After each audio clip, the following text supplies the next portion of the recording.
A Paso Firme es una presentación de Hotel Maison Suisse, un pedazo de Suiza en Asunción.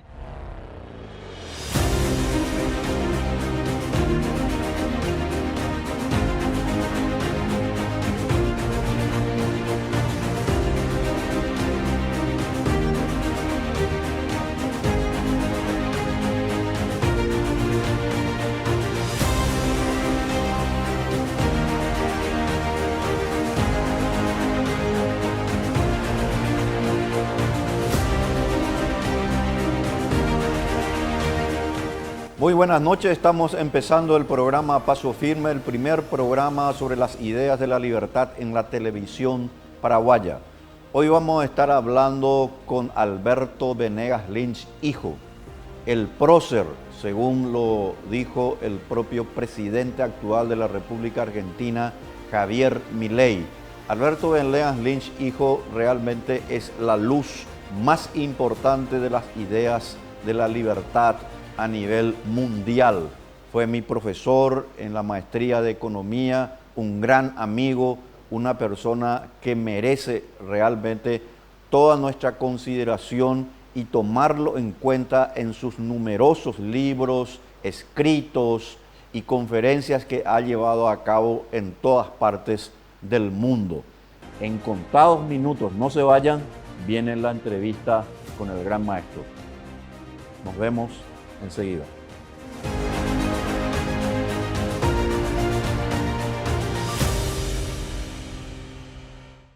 Muy bien, ya estamos en el segundo bloque del programa Paso Firme, el primer programa libertario en el Paraguay, y hoy tenemos el honor de contar en la entrevista que vamos a llevar a cabo con el más grande intelectual de las ideas de la libertad en habla hispana, el profesor doctor Alberto Venegas Lynch, hijo. Sería realmente muy extenso hablar sobre su currículum, pero en razón al tiempo tengo algo que decirles al respecto. El doctor Alberto Venegas Lynch, hijo, completó 2 doctorados. Sus libros incluyen prólogos de los premios Nobel en Economía Hyatt y Buchanan, y de quien era miembro de la Academia Francesa Jean-François Revel. Es miembro de muy destacados centros académicos de su país y del exterior, profesor de renombradas universidades. Estamos con el que el presidente actual de la Argentina lo considera el prócer, el que ha llevado a cabo a la cabeza con su liderazgo intelectual la batalla cultural necesaria para los cambios políticos y económicos que se deben llevar a cabo en cualquier lugar del mundo. El doctor Alberto Venegas Lynch fue además mi profesor en la maestría de economía y para mí realmente es mi maestro y es maestro de muchas generaciones de personas en toda Latinoamérica y obviamente también en Europa y en otras partes. Así que este es un motivo de orgullo para este programa, contar con el maestro Alberto Venegas Lynch. Muy buenas noches, mi apreciado doctor. ¿Cómo está usted? Muy bien, muchas gracias por esa generosa presentación y un gran gusto estar en este programa. Muy bien, Alberto, muy bien. Quisiéramos un poco, en primer lugar, tener tu opinión así de unas cuestiones más personales. ¿Cómo fueron tus inicios para dar esta cabida a las ideas de la libertad, obviamente en una Argentina que había sido esplendorosa en un momento dado con las ideas de Alberdi, pero que debido al virus del estatismo, del intervencionismo estatal, puso en declive a varias generaciones? Y la labor de Alberto Venegas Lynch, padre, así como también el hijo con quien hoy estamos entrevistando, fue fundamental. ¿Podríamos, por favor, escuchar de tus propias palabras ¿Cómo fue ese acercamiento a las ideas de la libertad? Bueno, muchas gracias por esa consulta, estimado Víctor. Pero antes de responder, quisiera brevemente decir que, como sabes, Víctor, nosotros los liberales estamos básicamente entrenados en la crítica y no en el halago, y menos con la persona presente. Y yo quiero referirme muy especialmente a tus contribuciones, Víctor, notables, que no solo benefician a los queridos hermanos paraguayos, sino a toda la región. Tu solidez intelectual es notable y nos hace muchísimo bien. Bueno, habiendo dicho eso, quiero referirme especialmente, dada tu amable consulta, a la intervención decisiva de mi padre.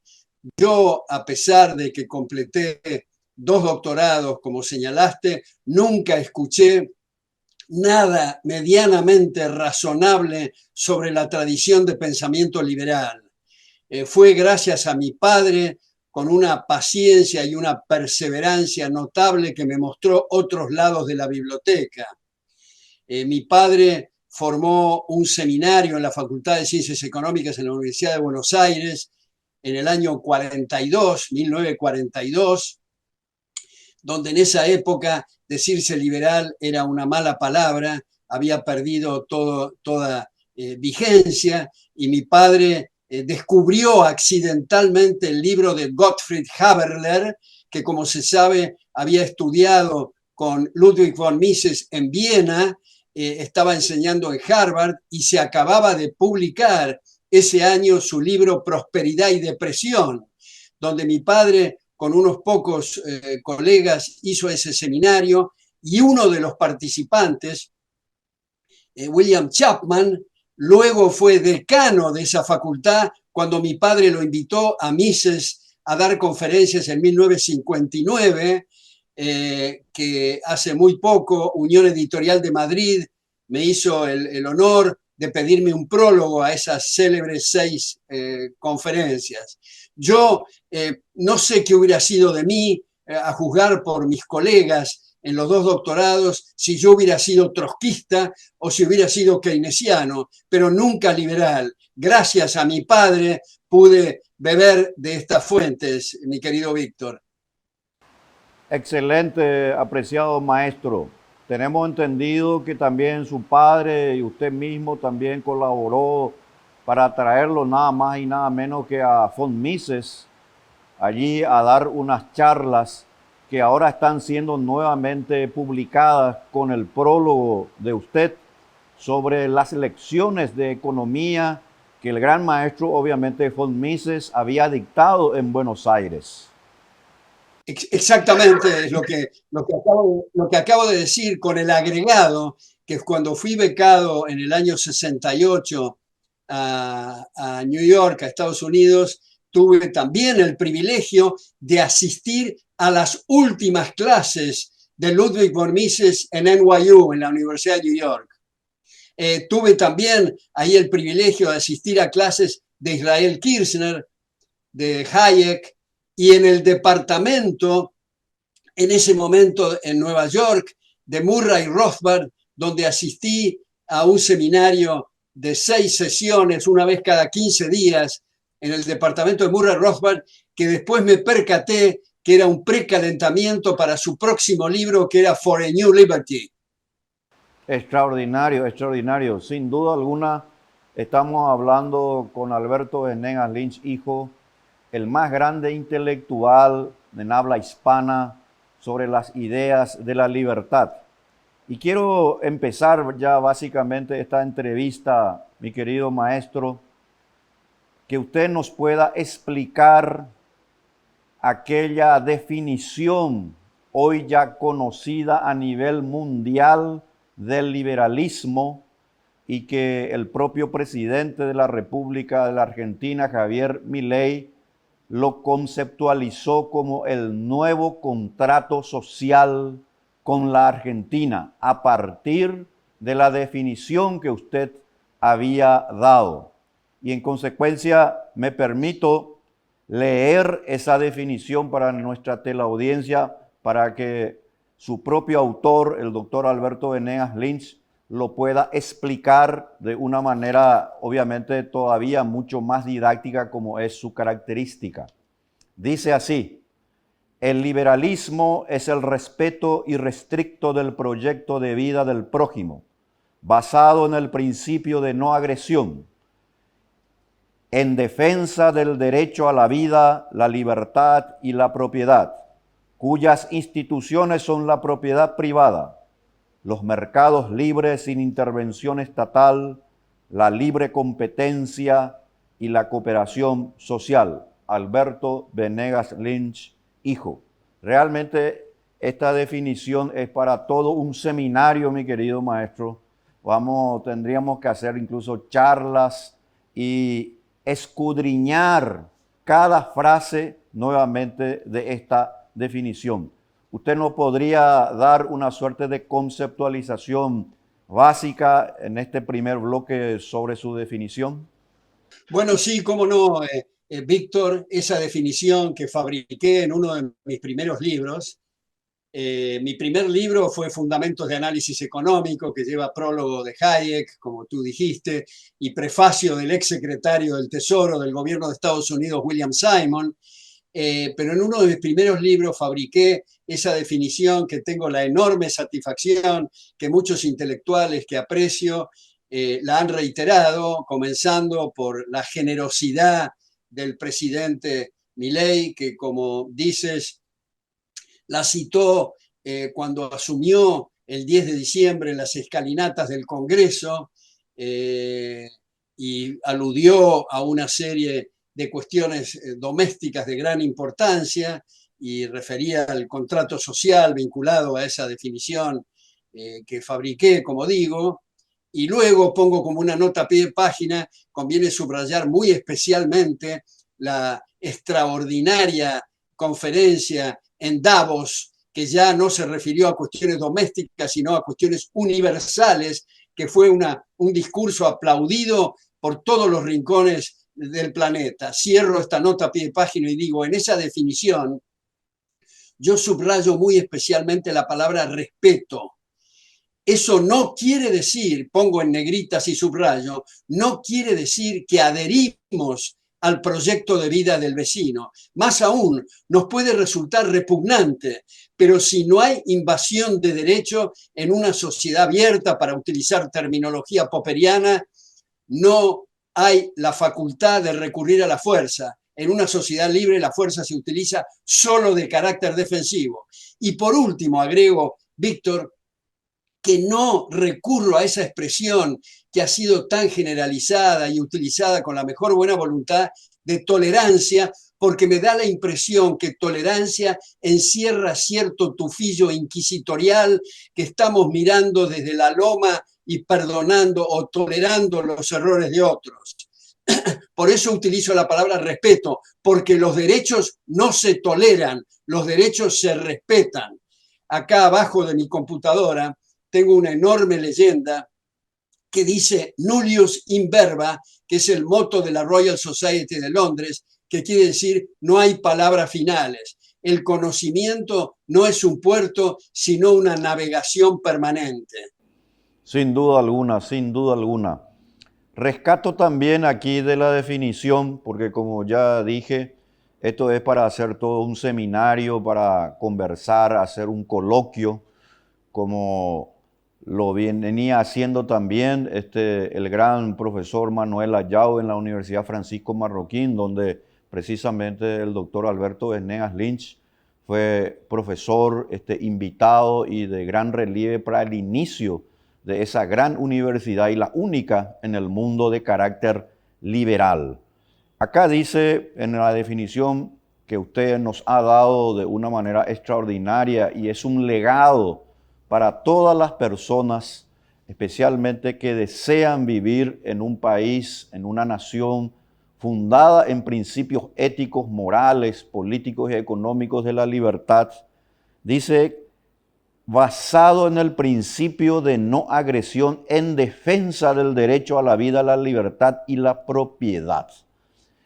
¿Podríamos, por favor, para la audiencia, para todos nosotros, qué significan estos principios o la defensa del derecho a la vida, la libertad y la propiedad? Porque los libertarios, los liberales, lo citamos comúnmente como una cuestión ya casi repetitiva, pero nosotros tenemos que hurgar en los principios. ¿De dónde salen? ¿Por qué es tan importante? Y yo he leído casi todos sus libros, obviamente, mi querido maestro, y recuerdo que usted hablaba incluso de la cuestión relacionada al orden occidental, es decir, la tradición judeocristiana, esta cuestión que nosotros no podemos desprendernos para poder mirar con optimismo y obviamente con una certeza lo que es el futuro. Bueno, me parece importante centrar la atención en torno al concepto de propiedad. Como las cosas no crecen en los árboles y no hay de todo para todos todo el tiempo, la asignación de derecho de propiedad permite el aprovechamiento y la mejor utilización de los siempre escasos recursos.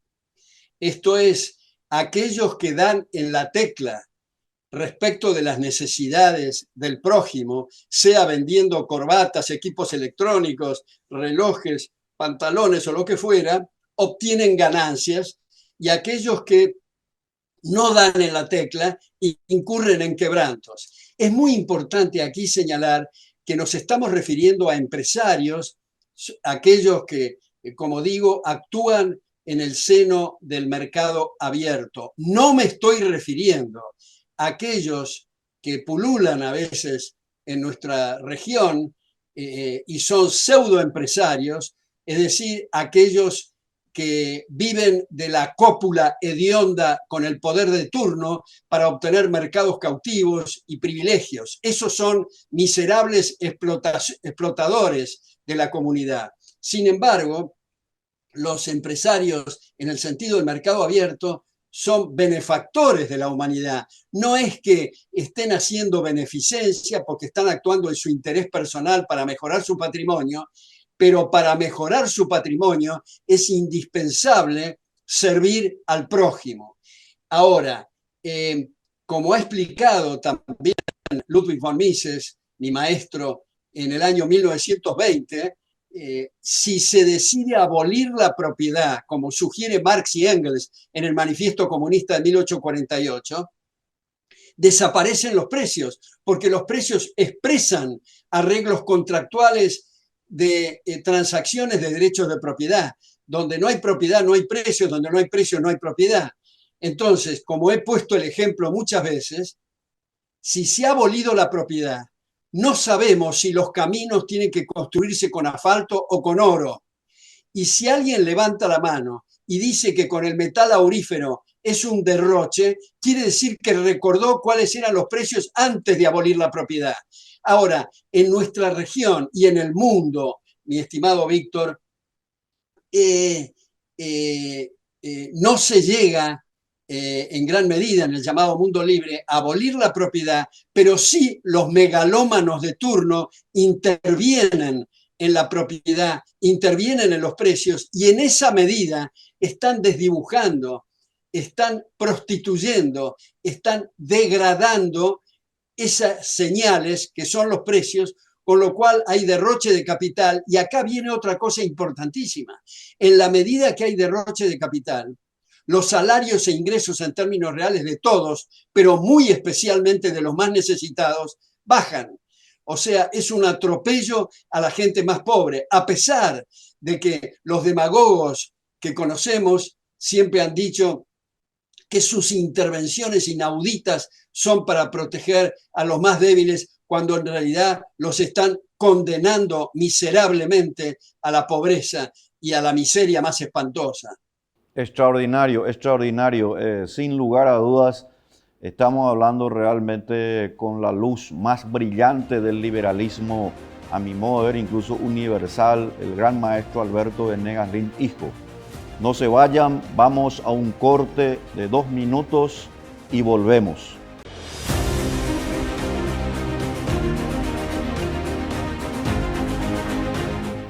Bien, ya estamos en la segunda parte de esta entrevista histórica para el liberalismo paraguayo, donde uno de los más grandes referentes del liberalismo universal, y yo creo que el más importante que tenemos hoy, Alberto Venegas Lynch, está haciendo aquí, como se dice, una cátedra para que muchos jóvenes, y especialmente quiero decirte, maestro, muchos jóvenes en distintas universidades del Paraguay te siguen y saben de tu labor, y personalmente siempre me encargo de hacer saber de la importancia que tienen los referentes intelectuales.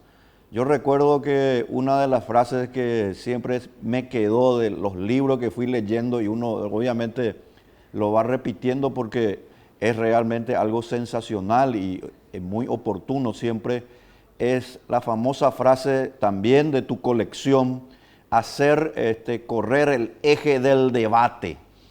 Ese es un tema fundamental, porque acá la gente habla de reformas, de cambios, etcétera, pero acá lo fundamental son los principios y los valores. No hay forma de cambiar algo y de manera sostenible en el tiempo sin principios. Se podrá cambiar un tiempo, pero nuevamente se va a volver atrás si no se comprende realmente esos principios. En consecuencia, ese tema de los mercados libres sin intervencionismo estatal, sin intervención estatal, ¿qué significa, maestro? Bueno, yo creo que para empezar, estimado amigo, creo que hay que recordar a Alexis de Tocqueville, no en su libro más conocido, La democracia en América, sino El antiguo régimen y la revolución, donde dice Tocqueville que en aquellos países que han tenido progreso moral y material, tienden a dar eso por sentado, como si fuera algo automático que viene del aire.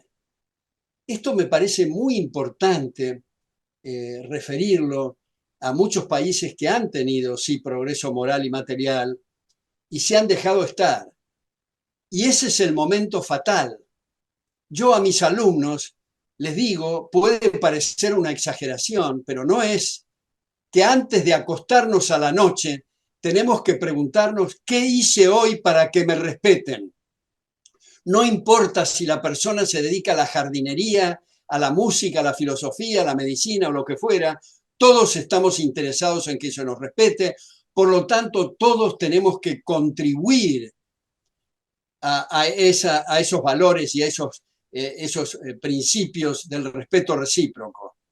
Es cierto que lo más fértil para esto es la cátedra, el ensayo, el artículo, pero hay algunas personas que no tienen acceso a esos planos y por lo tanto les he aconsejado, y con bastante éxito por suerte en distintas partes, formar ateneos de lectura. Esto es, tomar un buen libro y en una casa de familia, simplemente con 4 o 5 personas, uno expone y el resto debate, por supuesto, un buen libro y preferentemente un libro que abra el abanico de los temas liberales desde el punto de vista moral, institucional, económico, jurídico, histórico, y eso produce no solo un autoperfeccionamiento, sino que tiene un enorme efecto multiplicador en reuniones sociales, en lugares de trabajo, en familias, en fin. Eso me parece muy importante subrayarlo. Ahora, cuando estamos hablando de mercado, tenemos que subrayar que no es un lugar ni una cosa, sino que el mercado somos todos nosotros. El mercado es el sacerdote cuando va a comprar su sotana. El mercado es cuando tomamos el desayuno y abrimos la heladera y nos servimos pan con mermelada. Todos esos hay contratos de compra-venta. Cuando llevamos los chicos al colegio, contratos de transporte, contratos de educación.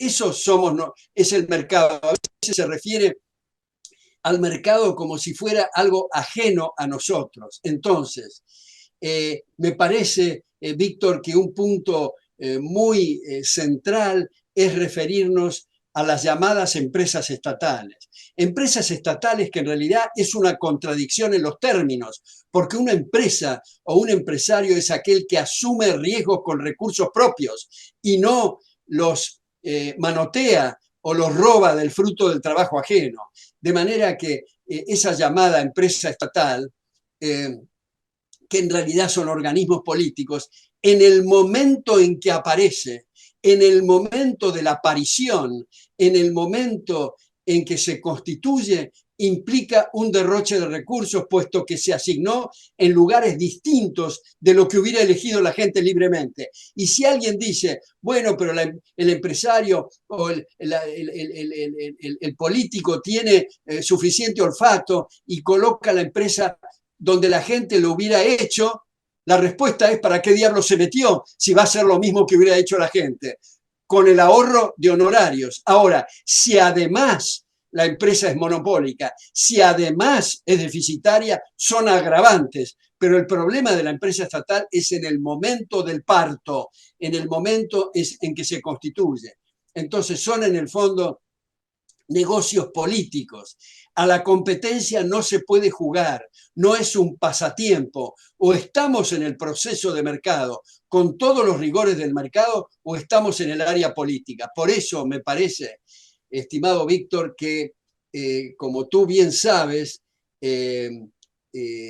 necesitamos constituciones e instituciones fuertes que pongan límites al poder. Desde la Carta Magna en 1215 en adelante, esa era la tradición. Hoy día, lamentablemente, observamos constituciones en distintos lugares que en lugar de ser límites al poder, son cartas blancas al poder para expropiar, para achatar y asfixiar los derechos de las personas. Hay un ejemplo un tanto grotesco, pero en Ecuador, en la época de Rafael Correa, se convocó a una asamblea constituyente y varios de los asambleístas, de los constituyentes, propusieron, afortunadamente no prosperó esta moción, propusieron incluir en la Constitución el derecho al orgasmo de la mujer. Esto es para mostrar que no hay la menor idea de qué significa una constitución. En la Constitución de Brasil, no la actual ni la anterior, sino la inmediatamente anterior, había un inciso que establecía cuál debería de ser la tasa de interés en términos reales. Eso es no saber qué es la Constitución. Por eso, en el caso argentino hoy, la gran virtud, extraordinaria virtud del actual presidente es proponer legislación que le devuelva el poder a la gente, al contrario de lo que se ha hecho en la Argentina en los últimos 80 años, que era para acumular poder en los centros políticos. Entonces, esto es uno de los tantos ejemplos de intervención estatal, un ejemplo que es infantil, que a esta altura parece un mal chiste de Woody Allen, el control de precios, cuando ha fracasado desde 4000 años antes de Cristo en el Código de Hammurabi, de fracaso en fracaso, y seguimos interviniendo la estructura de precios, que es esas señales tan delicadas, como digo, de información.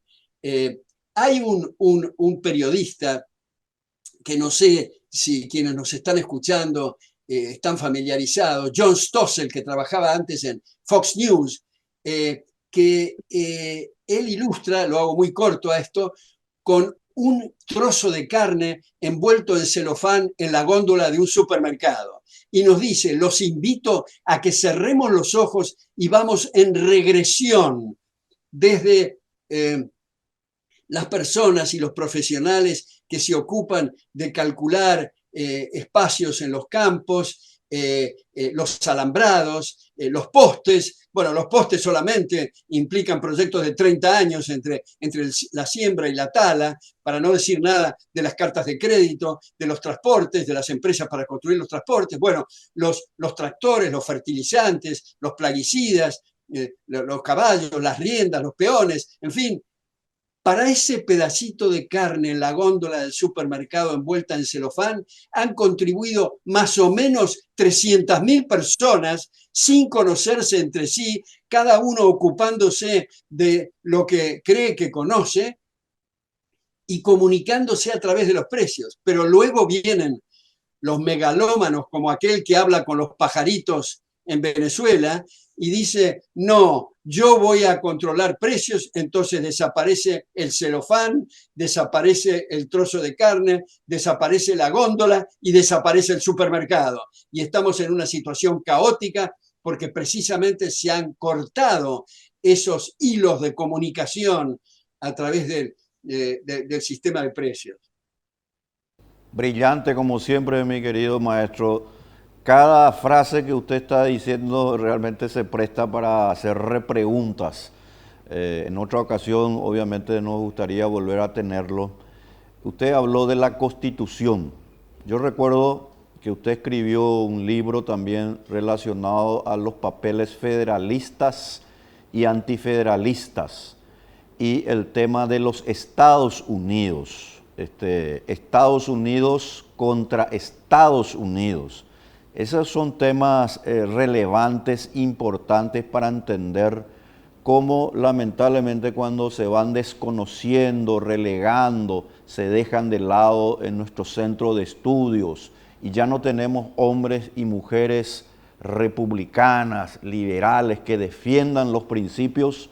Los países lamentablemente van cediendo esos principios de libertad y se abrazan al leviatán que es el Estado. En consecuencia, nos gustaría un poco saber sobre qué está pasando en Estados Unidos, de acuerdo al libro que usted en su momento había escrito también. Bueno, hay otro libro mío titulado Estados Unidos contra Estados Unidos, Exacto. donde la primera edición fue del Fondo de Cultura Económica de México y una segunda de Unión Editorial de Madrid, donde pongo mucho énfasis en esas 500 y pico de páginas, en detalle, con tristeza y con dolor, cómo el otrora baluarte del mundo libre, de un tiempo a esta parte, ha venido dándole la espalda a las extraordinarias contribuciones de los padres fundadores, lamentablemente porque nos va la vida si le ocurre algo a Estados Unidos. Afortunadamente también en Estados Unidos hay muchas reservas morales, hay muchas instituciones, hay muchas cátedras que hacen esfuerzo para revertir esta situación. Pero nosotros en la Argentina copiamos Juan Bautista Alberdi, el mayor inspirador de la Constitución Liberal de 1853 en la Argentina, tomó como modelo Estados Unidos y en esa aplicación de la Constitución hasta la revolución fascista del año 30 y mucho más a partir del golpe militar del 43 del peronismo, desde 1853 que se estableció la Constitución hasta ese golpe fascista del 30, éramos la Argentina la admiración del mundo, el aplauso del mundo. Los salarios de los obreros rurales y de los peones de la incipiente industria eran superiores a los de Suiza. Esto no fue un lapsus, dije Suiza, Francia, Alemania, Italia, España. La población se duplicaba cada 10 años. Teníamos indicadores como en Estados Unidos y algunos mejores que en Estados Unidos. Y luego vino el colapso. ¿Pero por qué el colapso? Otra vez, no voy a volver a repetir lo que dije antes en el bloque anterior sobre Alexis de Tocqueville, pero es dejarse estar, es tomar las cosas como si estuviéramos en un enorme teatro, sentados en la platea, mirando al escenario y diciendo que los que están en el escenario son los responsables. Los responsables somos cada uno de nosotros en nuestro esfuerzo diario para que nos respeten. Y eso lamentablemente se dejaron estar y en las cátedras universitarias invadió la CEPAL, los keynesianos, los marxistas, los socialistas, los mal llamados socialistas cristianos, y cuando se produjo el debate, resulta que los supuestos defensores de la libertad no tenían nada que responder porque no habían estudiado. Ahora, en la Argentina, esto se está revirtiendo en gran medida gracias al presidente Javier Milei, que no se les habrá escapado a ustedes, que su campaña electoral fue una serie ininterrumpida de clases magistrales, de instituciones, de moral, de ambientalismo, de economía, política monetaria, fiscal, laboral, de comercio exterior, etc. Vamos a un pequeño corte y volvemos enseguida. No se vayan.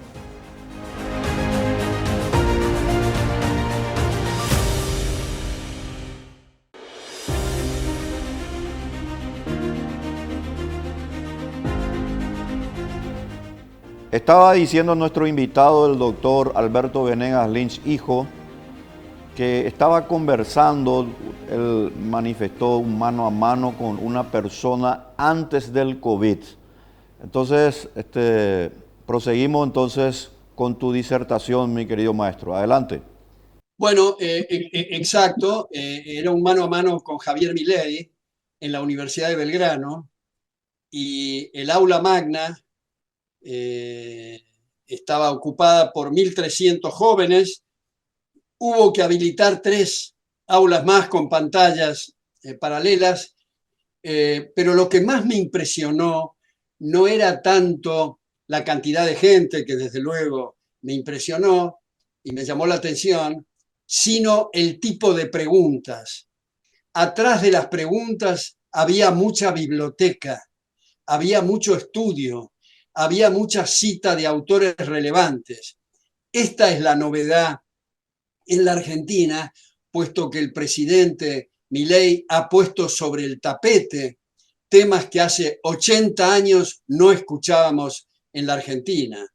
Ha producido un notable corrimiento en el eje del debate de los políticos, de los periodistas, de los empresarios y de toda la gente, no únicamente, pero principalmente de gente joven que estaba acostumbrada a oír otras ideas, que dicho sea de paso, hago también una aclaración semántica aquí, que a mí no me atrae personalmente las expresiones derecha e izquierda, me suenan tan anodinas como arriba, abajo, atrás o adelante. La derecha tiene cierto olor a fascismo o a conservadorismo no en el sentido de conservar la vida, la libertad y la propiedad, que es el tronco central del liberalismo, sino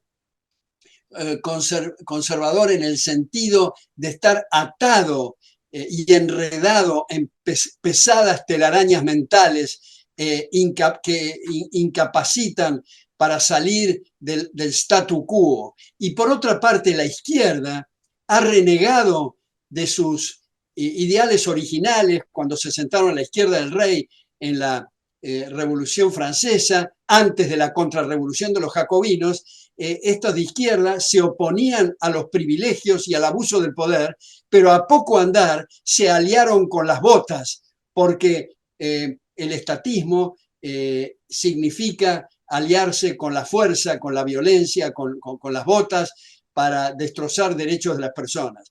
Y digo, Víctor, que seguramente coincidirás, que salvo honrosas excepciones, hoy día en las facultades de Derecho no egresan abogados, que quiere decir defensores del derecho, sino estudiantes de leyes que pueden memorizar y repetir cuál es el número de la ley, el inciso y el párrafo, pero no tienen la menor idea cuáles son los mojones y puntos de referencia extramuros de la ley positiva.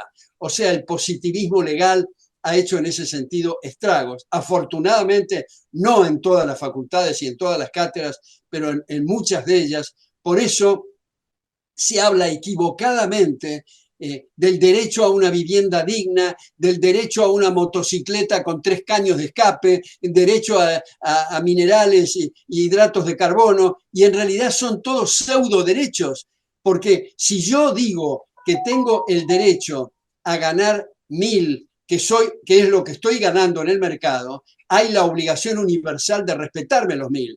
Pero si yo digo que quiero ganar 2.000, cuando estoy ganando 1.000 y el gobierno me da los 2.000, esto quiere decir que yo he echado mano coactivamente al fruto del trabajo ajeno. Y eso es un pseudo derecho. Me parece muy importante repasar los grandes maestros jurisconsultos. Yo tuve un extraordinario maestro que era Marco Aurelio Risolía, que aprovecho para recomendar su libro, que es su tesis doctoral de 1946, que se llama Soberanía y crisis del contrato, donde muestra todos los desvíos que en última instancia, como tú has subrayado también, Víctor, tantas veces, esto afecta a toda la comunidad, pero muy especialmente a los más necesitados. Yo creo que es muy importante la protección de esos derechos a los efectos de producir aumentos de ingresos y salarios en términos reales. Y no es un tema de recursos naturales. A veces se dice, bueno, hay que tener recursos naturales, pero miremos Japón, que es un cascote y el 20% es habitable, o Suiza, que no tiene recursos naturales. Sin embargo, África concentra la mayor dosis de recursos naturales del planeta y hay miseria, hambre y desesperación. El tema es de las cejas para arriba, el tema es de estructuras neuronales para comprender los grandes beneficios de la libertad.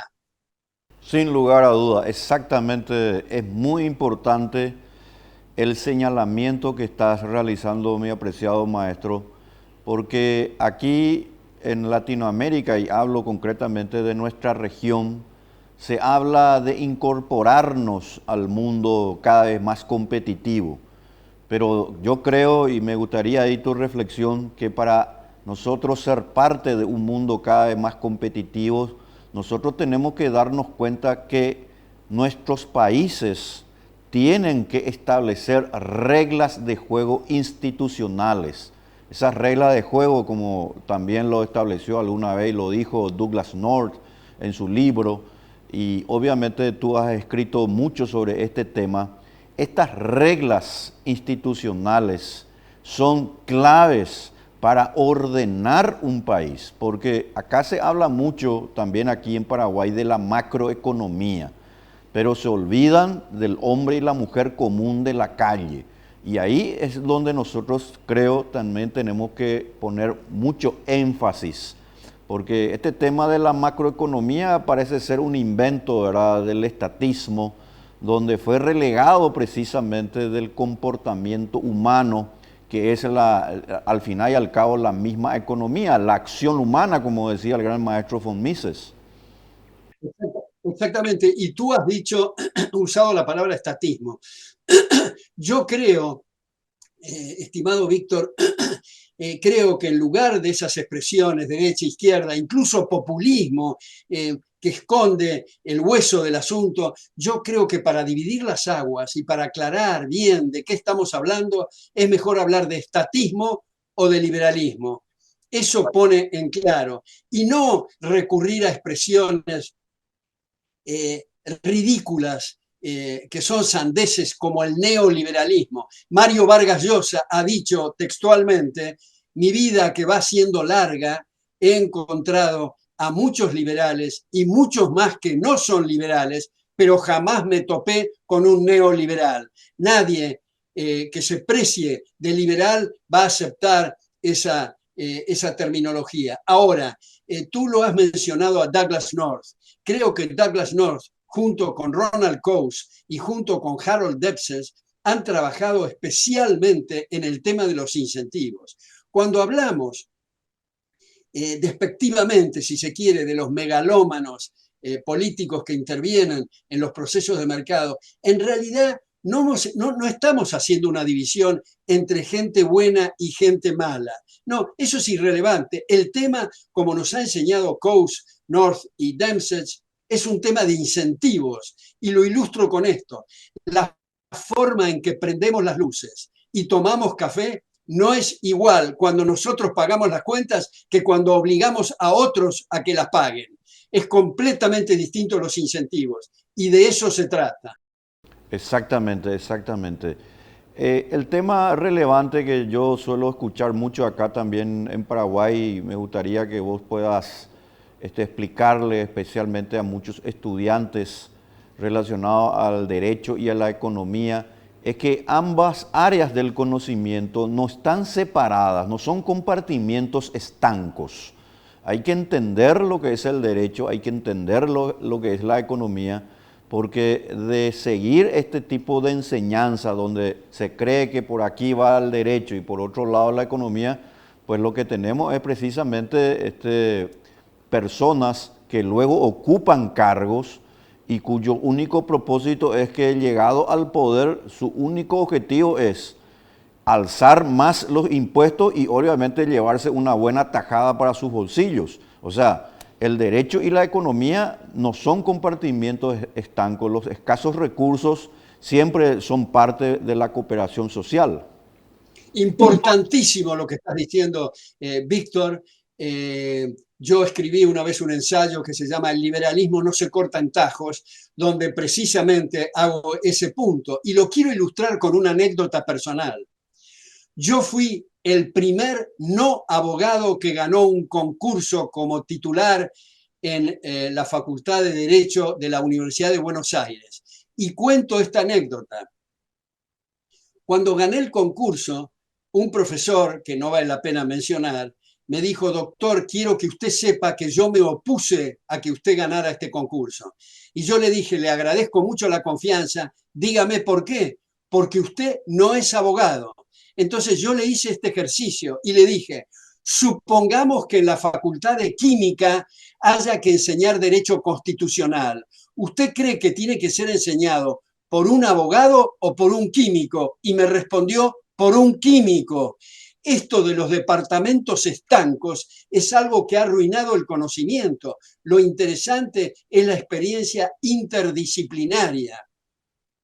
Es muy importante señalar que a veces en bancos se contratan a historiadores precisamente para que en la mesa del consejo directivo puedan aportar visiones distintas. Yo tengo la enorme satisfacción que uno de mis ahijados de tesis doctoral, el doctor Juan Vicente Sola, que además es doctor en Derecho, doctor en Economía conmigo bajo mi dirección de tesis, ha sido pionero en la Argentina de tomar la tradición anglosajona de Law and Economics, Derecho y Economía, porque tradicionalmente, como tú sabes, Víctor, el abogado, cuando le hablaban de procesos de asignación de recursos, decían: ese no es mi campo, pregúntele a un economista. Y el economista, cuando le hablaban de marcos institucionales, decía: eso es para abogados.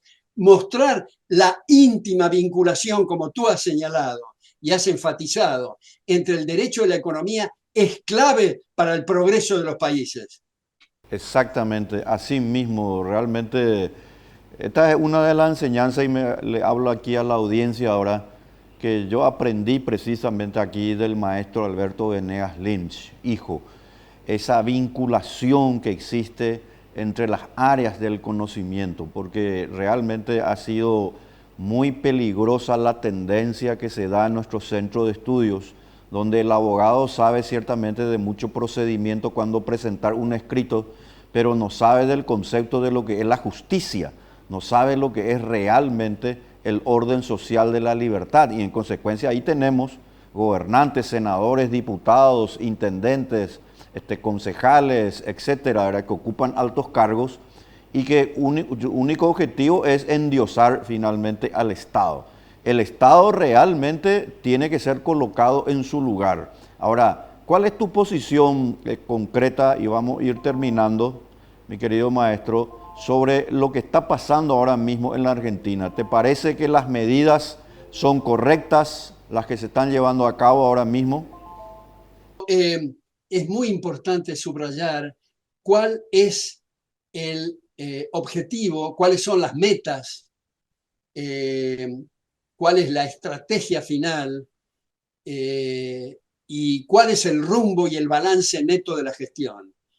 Y a mi juicio es extraordinario lo que se está logrando con un esfuerzo fenomenal, porque yo no me imaginé, y el propio presidente con quien tengo contacto habitualmente, y lo comentamos la última vez el 23 de marzo, cuando tomé desayuno en la residencia presidencial de Olivos, no nos imaginamos la catástrofe fenomenal recibida, no solo de los últimos años de estatismo colosal, sino de los últimos 80 años, y cada vez, como es del público conocimiento, cuando se van abriendo distintas áreas del sector gubernamental, se descubren estados purulentos, espantosos, de corrupciones increíbles, de castas, como dice el presidente, que son inaceptables. Creo que la convicción, la firmeza, el pulso firme del presidente va a llegar a buen puerto. Desde luego que, como el presidente también me ha citado, los liberales no somos una manada y detestamos el pensamiento único, de manera que bienvenida los intercambios y las disidencias entre nosotros, siempre manteniendo el eje central, la columna vertebral del respeto recíproco. Entonces, yo quiero, antes de terminar, Víctor, volver a agradecerte a ti personalmente, no solo por este reportaje, sino principalmente por tus esfuerzos cotidianos para clarificar en la región. Tú dices, para los jóvenes de universidades paraguayas, bueno, como decía Borges, cuando se despedía de sus audiencias, decía: saludo a cada uno, porque cada uno es una realidad y todos es una abstracción. Y les quiero decir que en mi contacto con alumnos, yo tengo un latiguillo al primer día de clase y les digo: si no resulta claro lo que estoy diciendo, por favor interrúmpanme. Si no están de acuerdo, discutan, pero si creen que están de acuerdo y creen que soy claro, hagan de abogado del diablo, porque es un ejercicio muy bueno para pulir distintas presentaciones que prima facie pueden parecer claras, pero con el debate se clarifican con mayor precisión. Muy bien, muchísimas gracias también por sus palabras, mi querido maestro, hacia mi persona. Este programa A Paso Firme, que es el primer programa libertario en la televisión paraguaya, ha tenido así una conversación con la luz más brillante del liberalismo universal, el profesor doctor Alberto Venegas Lynch, hijo, y me gustaría comprometerte, mi querido maestro, a que cada tanto, periódicamente, de acuerdo por supuesto a tu tiempo, podamos tener esta conversación para que nuestra audiencia también pueda ir conociéndote más, saber de tus ideas, una prolífica tarea intelectual que vienes llevando a cabo desde muy joven y que yo personalmente soy tu gran admirador. Muchas gracias, mi querido maestro, ha sido realmente un honor que estés aquí con nosotros. Tus últimas disertaciones, por favor, adelante. Bueno, gracias a ti, Víctor, y siempre me acuerdo la última vez que estuve dando una conferencia en Asunción, tu presentación tan generosa, con mucho gusto. Cuando quieras, estoy a la orden para A Paso Firme. Muchas gracias, mi querido maestro. Hemos culminado la entrevista con el gran maestro Alberto Venegas Lynch, líder intelectual del liberalismo universal. Vamos a encontrarnos la próxima semana, todos los lunes a las 21 horas por RCC TV canal. Muchas gracias por su atención. Nos vemos.